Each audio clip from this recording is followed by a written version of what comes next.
of opinion from within the government appear to be emerging, as is evident from the conduct of MPs including ministers of the Sri Lanka Freedom Party, SLFP, and the United National Party, UNP. Given below are excerpts of an interview with Minister of Health Dr. Rajitha Senaratne on current topics. Q. Certain people are saying that at the rate the government is continuing at present it will not last or stay together for long.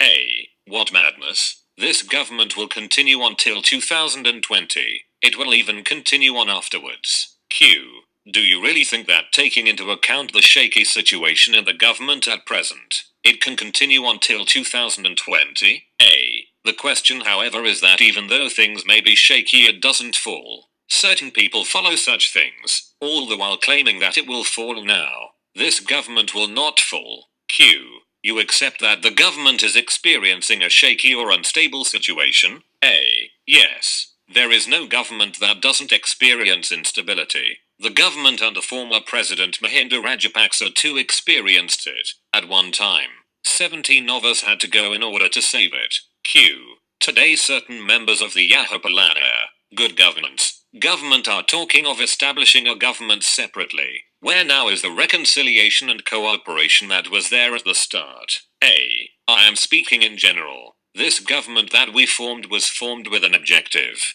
This doesn't belong to one party or group.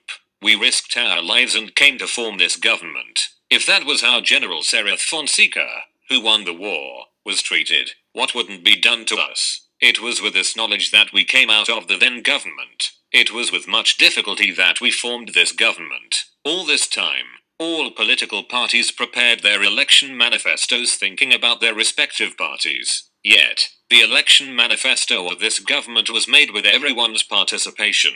Therefore, we must remember that this government was not formed with the intention of toppling one party and replacing it with another, or changing one head and replacing it with another. We wanted to break free from the shackles of this unequal political system and be rid of it. The pulse of the people is ours too. Today, the joint opposition may be laboring under the delusion that they can say anything that will result in the change of a government. Q. The government's development, special provisions bill has been defeated in several provincial councils PCS. What is happening?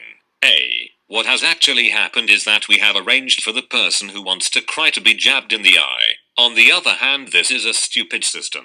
In actuality, if such an act is proposed to be brought and if the implementation of it requires the PCS, then we must initially discuss it with the chief ministers. When a new proposal is being brought, it must first be put to a debate. It takes about 2 to 3 months to do this. Even though there is a slight delay, the awareness raising is of value. Even in this case, if the matter had first been discussed with the chief ministers and then arrived at an agreement, things would not have turned out this way. Today, despite it being defeated over and over again, it is being presented further. This will result in the government becoming a joke. There is another aspect. That is that if the so-called super minister is acting in good faith, he will be afforded impunity. Truthfully speaking, I am vehemently opposed to this. Speaking in the same vein, the persons who incorporated such a situation into a draft of a bill are blithering idiots. Today, immunity afforded to the president has ended. In such a context, how can the judiciary of the country grant ministers impunity? Is there anyone else to whom the powers removed from the president are to be given to? If so,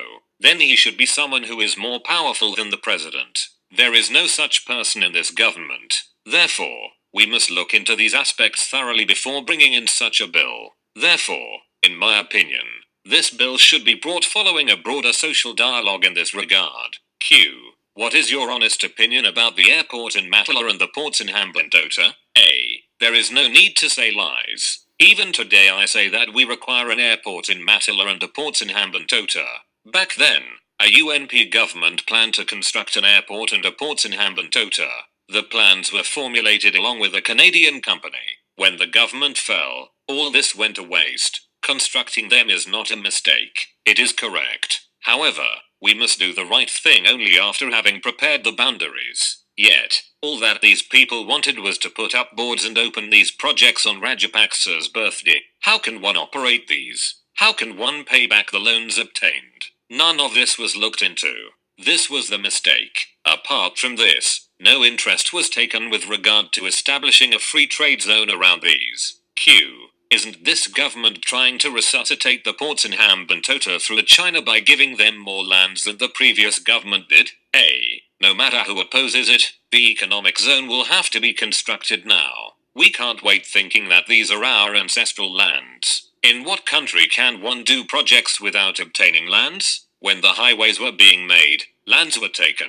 Therefore, for these projects we have to give lands. If we don't do so, these will forever remain dried up. Also, these projects are being constructed by Chinese investors. We don't have to spend money. They are the ones who have to bear the profit or loss, depending on whether it is a success or a failure.